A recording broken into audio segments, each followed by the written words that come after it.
Mark. I'm Fanny. My Chinese name is Chou Yayu. My student number is 24. I'm freshman at NCUE. I major in English. How doctors can help low-income patients and still make a profit by P.J. Parmar. Colfax Avenue, here in Denver, Colorado, was once called the longest weakest street in America. My office is there in the same place. It's a medical desert. There are government clinics and hospitals nearby, but they are not enough to handle the poor who live in the area. By poor, I mean those who are on Medicaid, not just for the homeless. 20% of this country is on Medicaid. If your neighbors have a family of 4 and make less than $33,000 a year, then they can get Medicaid, but they can't find a doctor to see them. A study by Mary Hawkins found that only 20% of the family doctors in Denver take any Medicaid patients, and of those 20%, some have caps, like 5 Medicaid patients a month. Others make Medicaid patients wait months to be seen. But we'll see you today if you have Blue Cross. This form of classist discrimination is legal and is not just a problem in Denver. Almost half the family doctors in the country refuse to see Medicaid patients. Why? Well, because Medicaid pays less than private insurance and because Medicaid patients are seen as more challenging. Some show up late for appointments, some don't speak English, and some have trouble following instructions. I thought about this while in medical school. If I could design a practice that caters to low-income folks instead of avoiding them, then I would have guaranteed customers and very little competition. So after residency, I opened up shop, doing underserved medicine, not as a non-profit, but as a private practice, a small business seeing only resettled refugees. That was 6 years ago, and since then, we've served 50,000 refugee medical visits. 90% of our patients have Medicaid, and most of the rest we see for free. Most doctors say you can't make money on Medicaid, but we are doing it just fine. How? Well, if this were real capitalism, then I wouldn't tell you, because you'd become my competition. But I call this bleeding heart capitalism. And we need more people doing this, not less. So here's how. We break down the walls of our medical maze by taking the challenges of Medicaid patients, turning them into opportunities, and pocketing the difference. The nuts and bolts may seem simple, but they add up. For example, we have no appointments. We are walk-in only. Of course, that's how it works at the emergency room, at urgent cares, and at Taco Bell. But not usually at family doctor's offices. Why do we do it? Because Nasra can call for an appointment. She has a phone, but she doesn't have phone minutes. She can't speak English, and she can't navigate a phone tree. And she can't show up on time for an appointment because she doesn't have a car. She takes a bus, and she takes care of 3 kids plus her disabled father. So we have no appointments. She shows up when she wants, but usually waits less than 15 minutes to be seen. She then spends as much time with us as she needs. Sometimes that's 40 minutes. Usually it's less than 5. She loves this flexibility. It's how she saw doctors in Somalia. And I love it because I don't pay staff to do scheduling. And we have a zero no-show rate and a zero late show rate. It makes business sense. Another difference is our office layout. Our exam rooms open right to the waiting room. Our medical providers room their own patients, and our providers then stay in one room instead of alternating between rooms. Cutting steps cuts costs and increases customer satisfaction. We also hand out free medicines right from our exam room, over-the-counter ones and some prescription ones too. If Nasra's baby is sick, we put a bottle of children's Tylenol or amoxicillin right in her hand. She can take that baby straight back home instead of stopping at the pharmacy.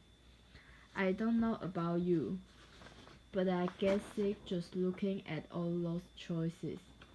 Nasra doesn't stand a chance in there. We also text patients. We are open evenings and weekends. We do home visits with jump dead car batteries. With customer satisfaction so high, we've never had to advertise, yet are growing at 25% a year. And we've become real good at working with Medicaid, since it's pretty much the only insurance company we deal with. Other doctors' offices chase 10 insurance companies just to make ends meet. That's just Jenny. A single-payer system is like monogamy. It just works better. Of course, Medicaid is funded by taxpayers like you, so you might be wondering, how much does this cost the system? Well, we are cheaper than the alternatives. Some of our patients might go to the emergency room, which can cost thousands, just a simple code. Some may stay home and let their problems get worse, but most would try to make an appointment at a clinic that's part of the system called the Federally Qualified Health Centers. This is a nationwide network of safety net clinics that receive twice as much government funding per visit than private doctors like me. Not only they get more money, but by law, there can only be one in each area.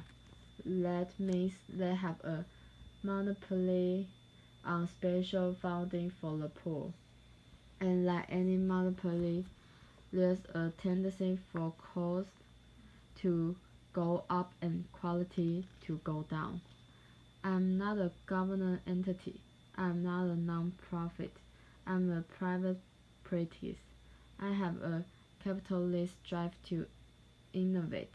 I have to be fast and friendly. I have to be cost-effective and culturally sensitive. I have to be tall, dark, and handsome. And if I'm not, I'm going out of business. I can innovate faster than a non-profit because I don't need a meeting to move a stapler. Really, none of our innovations are new or unique. We just put them together in a unique way to help low-income folks while making money. And then, instead of taking that money home, I put it back into the refugee community as a business expense. This is Mango House, my version of a medical home. In it, we have programs to feed and clothe the poor, an after-school program, English classes, churches, dentists, legal help, mental health, and the Scout groups. These programs are run by tenant organizations and amazing staff, but all receive some amount of funding from profits from my clinic. Some call this social entrepreneurship. I call this social service arbitrate, exploiting inefficiencies in our healthcare system to serve the poor. We are serving 15,000 refugees a year at less cost than where else they would be going. Of course, there's downsides to doing this as a private business rather than as a non-profit or government entity. There's taxi and legal exposures. There's changing Medicaid rates and specialists who don't take Medicaid. And there's bomb threats. Notice there's no aperture fees. It's like we were going to blow up all your refugees.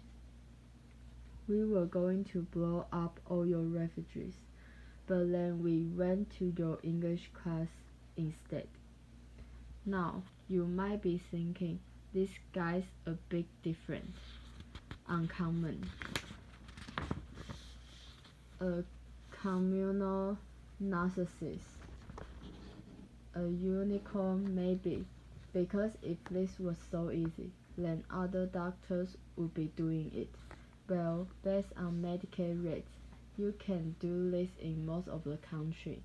You can be your own boss, help the poor, and make good money doing it. Medical folks, you wrote on your school application essays that you wanted to help those less fortunate, but then you had your idealism beaten out of you in training. Your creativity bred out of you. It doesn't have to be that way. You can choose underserved medicine as a lifestyle specialty, or you can be a specialist who cuts costs in order to see low-income folks. And for the rest of you who don't work in health care, what did you write on your applications? Most of us wanted to save the world, to make a difference. Maybe you've been successful in your career but are now looking for that meaning. How can you get there? I don't just mean giving a few dollars or a few hours. I mean, how can you use your expertise to innovate new ways of serving others? It might be easier than you think. The only way we are going to bridge the underserved medicine gap is by seeing it as a business opportunity. The only way we are going to bridge the inequality gap is by recognizing our privileges and using them to help others.